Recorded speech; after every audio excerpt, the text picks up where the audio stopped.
Hello and welcome. I'm Ijoma Onyato. Tonight, President Buhari vows to address challenge of violence in future elections, also to publish list of funds recovered from corrupt Nigerians. Code of Conduct Tribunal refuses to quash the allegation of false assets declaration levelled against the Senate President, Dr. Bukola Saraki. Court varies bail conditions for former Chief of Defence Staff, Air Chief Marshal Alex Bade, adjourns case involving him and PDP spokesman Ulisa Metu to April the 8th. And former Bosnian Serb leader Radovan Karadzic gets 40-year jail term for genocide and war crimes during the Bosnia War.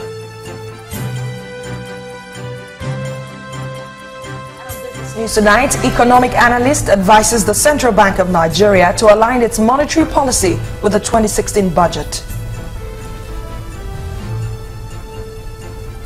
And on sports news, Nigeria's Super Eagles confront Pharaohs of Egypt in a crucial 2017 AFCON qualifier in Kaduna.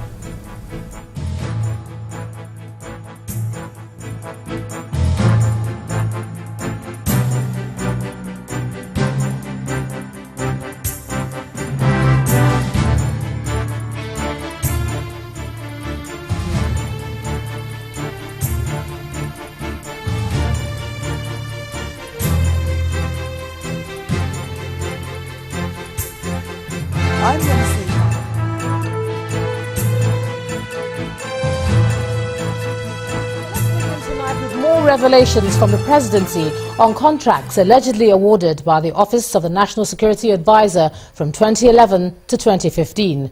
A committee set up to examine the contract transactions has indicted more than 300 companies and prominent citizens, including serving and retired officers of the armed forces.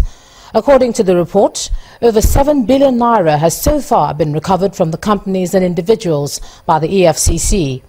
Also, another 41 billion naira is to be refunded by the indicted companies, while further investigation by the EFCC is still ongoing.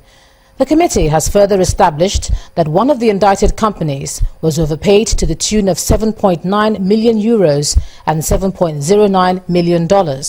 Some companies also allegedly received payments from the Office of the NSA without contractual agreements. For details of the names of the officers and companies involved, you can visit our website, channelstv.com. That's channelstv.com, our website, for details of the names and officers and of companies involved in this issue. Now let's take a look at the federal government's fight against insurgency, which the president says is making steady progress. At the All Progressives Congress National Executive Committee meeting, President Muhammadu Buhari insists that his administration has successfully empowered the military. And regarding the fight against militancy in the Niger Delta, President Buhari reiterated the federal government's resolve to end attacks on pipelines in the region. He also spoke about electoral violence. Our correspondent Linda Akigbe reports. All Progressives Congress party members arrive in the party's national headquarters in Abuja. They are attending the party's National Executive Council meeting.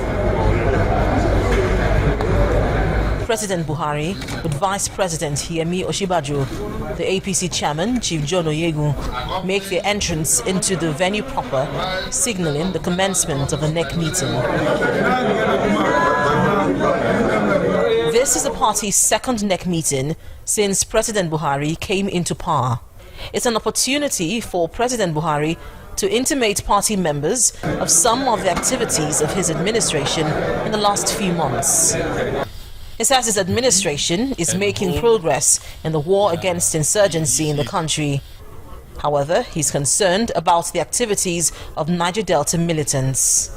It was a very courageous decision the party took and executed by the executive by removing most of the military hierarchy, appointing those to take over from them, making some military organization, training, acquiring some hard and software, and raising the morale of the military to go and secure the rest of the country, which were then 14 local governments out of 774. The elections in Kogi, the election in Bayelsa, and was still in Rivers. I think more Nigerians are killed or kill themselves in Rivers than in any particular state. It is the state of our political development to remain brutal. I think it's shameful. And as a government, I promise we will do something by the next general election. President Buhari also lauded the implementation of the Treasury Single Account System, TSA, saying it has helped in blocking leakages in the country. He also explained the reason for his frequent trips outside the country. An effort is being made to give a list of recoveries in whatever currencies so far, so that Nigerians will know that it's not all a long story. For globetrotting, if some other party had been in charge of the country for 16 years, 8 consecutive governments, you need to present your case on a personal basis to your economic colleagues and your neighbors. The party members then went into a closed-door meeting. Speaking to journalists after the meeting, the APC chairman says one of the key issues the party discussed was the issue of the board of trustees of the party. NEC decided to downsize our board of trustees, and that will be looked at in line with all the other constitutional amendments. Chief Oyegun said the party is firmly against the killings during the Rivers State rerun elections and has asked security agencies to investigate and hold those responsible accountable for the actions. Linda Akibi, Channels Television News. The Electoral Institute is developing an election violence mitigation tool to aid the prevention of electoral violence across the country. For the Director General of the Institute, Professor Abubakar Momo, there is the need to come up with mitigation strategies and standard instruments that will predict risk factors to nip violence in the bud. Our correspondent Omalego Nadi reports. From Kogi State to Bayelsa State and then to Rivers, there have been series of election violence that have resulted to the Independent National Electoral Commission (INEC) declaring elections in those states inconclusive. There have also been losses of lives and property resulting from these cases of violence and a constant deployment of the police and the military to the troubled spots. But the Director General of the Electoral Institute, Professor Abubakar Momo, believes that military intervention can only momentarily resolve these cases of violence, and Nigeria needs to develop more scientifically technical approaches to predict the violence, mitigate and prevent their occurrence. Militaristic approach or response to violence mitigation cannot resolve violence. It can only drive it underground or momentarily halt it, but it will bounce back demagogically to haunt us. It's an election mitigation violence tool that we want to develop that has a component of standardizing instrument of how to even predict and project on risk factors, electoral risk factors, or triggers for violence and how to mitigate it. While the Electoral Institute is developing a working strategy for election violation mitigation, there is the proposal for up to 3 years early preparation for elections. This is expected to reduce the heat-up in the polity and create room for accountability. People need to know their responsibilities. People need to know who can be held accountable if crimes are committed during elections. And our argument is that we don't need to start this preparation few days before elections. We will need to start these preparations years ahead to ensure that when election comes, everybody is prepared. So it's no longer election is tomorrow, let's start today. It will not work. And that is actually a key tool in mitigating electoral violence. Another challenge to stopping electoral violence is the failure to try and sentence perpetrators and instigators of electoral violence in a law court. This has been blamed for the increasing spate of cases of violence, which heightens with every election, as there is as yet no form of deterrence for sponsors and perpetrators.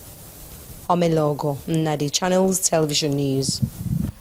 To legal matters now, the Code of Conduct Tribunal sitting in Abuja has again ruled that it has jurisdiction to try the Senate President Dr. Bukola Saraki over the alleged falsification of assets charge brought against him by the federal government.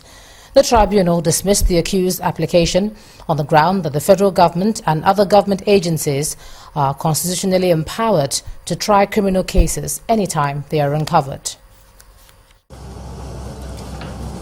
For the second time running, Dr. Bukola Saraki, the Senate President, failed to stop his trial at the Code of Conduct Tribunal, as the tribunal ruled that it has jurisdiction to try him on charges of alleged false declaration of assets levelled against him by the federal government. Relying on Section 3B of the Code of Conduct Bureau and Tribunal Act 1989, which makes it a requirement for any defendant to be invited for confirmation or denial of discrepancies in their assets, Senator Saraki asked the tribunal to discharge him because it lacked jurisdiction to try him. Ruling on the motion, the chairman held that the failure of the Code of Conduct Bureau to invite the defendant in the instant case had not ousted the jurisdiction of the tribunal. Commenting on a similar case some years ago, which involved a former governor of Lagos State, Senator Bola Tinubu, Justice Danladi Umar admitted that the tribunal in that case had acted in error and have since departed from that error. Lawyer to Senator Saraki, who led 80 other lawyers, reaffirmed the innocence of the Senate President. Are just as anxious as the prosecution to go on with this case, because it affords the defendant the opportunity to exonerate himself. In our country today, many people have been accused falsely and they have no opportunity to exonerate themselves. Today, that opportunity is afforded the Senate President and he will use it. On the filing of the charges by the federal government 13 years after Senator Saraki left office as governor of Kwara State, the tribunal chairman said there's no limitation of time on criminal matters and that it's not out of place for the prosecution to charge him in the way it did, even though he had left office long ago. The prosecutor agreed with the ruling of the tribunal and he dared the defense lawyers to challenge the verdict of the tribunal. We thoroughly argued the issues, and I'm sure the applicant will also know he had the foreknowledge that the weakness of his case. So I do not expect any other thing.